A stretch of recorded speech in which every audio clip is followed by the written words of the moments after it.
পূজালি রাজীবপুরে গত কয়েকদিন ধরেই পুকুরের পাশে কাজ হচ্ছে। কি হচ্ছে? পুকুর ভরাট হচ্ছে। যারা এই কাজ করছেন তাদের কাছে আমরা জিজ্ঞেস করলাম কি হচ্ছে, জবাব কি এলো শুনুন। পুকুর ভর্তি করছো?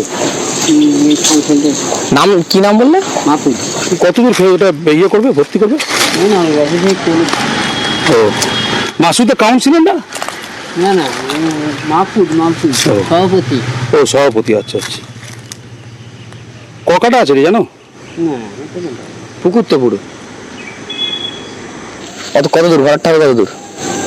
ঘরটা নালগাছি বুড়ার দিয়ে তো বাজারে কলেন নাটক কাছে ঘোরা একটা ঘুম ঘর হবে, দোকান হবে। না বলছি কতদূর ওটা ইয়ে করবে, ভর্তি করবে? ওই নালগাছি সব কলেন।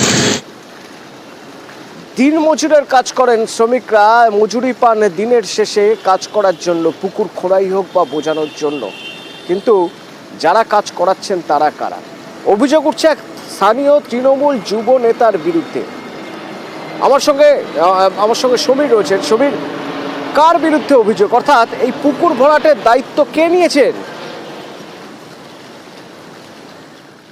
দেখা হতো না দক্ষিণ 24 পরগনার বজবজ 1 নম্বর ব্লকের পূজালি পৌরসভার 14 নম্বর ওয়ার্ড রাজীবপুর, ওইখানকার স্থানীয় যে কাউন্সিলর এখন প্রাপ্তম হয়ে গেছে, তার সঙ্গে যখন যোগাযোগ করি সে তখন কোনো কথা বলতে চায়নি। এবং যে ভর্তি করছে সে হচ্ছে প্রাপ্তম যুব নেতা, তৃণমূল কংগ্রেসের যুব নেতা প্রাপ্তম, সে ভর্তি করছে।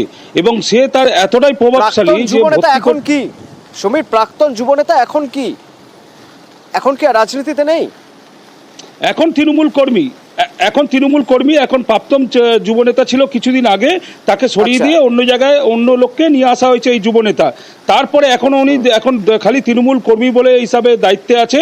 এবং যে পৌরসভার চেয়ারম্যান, সেই চেয়ারম্যানের সঙ্গে যখন কথা বলি, এতই প্রভাবশালী চেয়ারম্যানও কোনো কথা বলতে পারেনি। চেয়ারম্যান খালি একটাই কথা, দেখবো, ওনার খালি দায় সারা কাজ। এবং এই দক্ষিণ 24 পরগনা জুড়ে তৃণমূল কর্মী যাই বলুন না কেন, তার এতটাই প্রভাব যে কাউন্সিলর তার বিরুদ্ধে কোনো কথা বলছেন না। আবার পূজালি পুরপ্রধানের কাছে যখন জানতে চাওয়া হচ্ছে, তিনি বলছেন এ ব্যাপারে তিনি কিছুই জানেন না। এদিকে কয়েকদিন ধরে সবার নাকের ডগায় চোখের সামনে পুকুর ভরাট হয়েই চলেছে। না এখনো খোঁজ পাইনি, খোঁজ নিয়ে বলবো।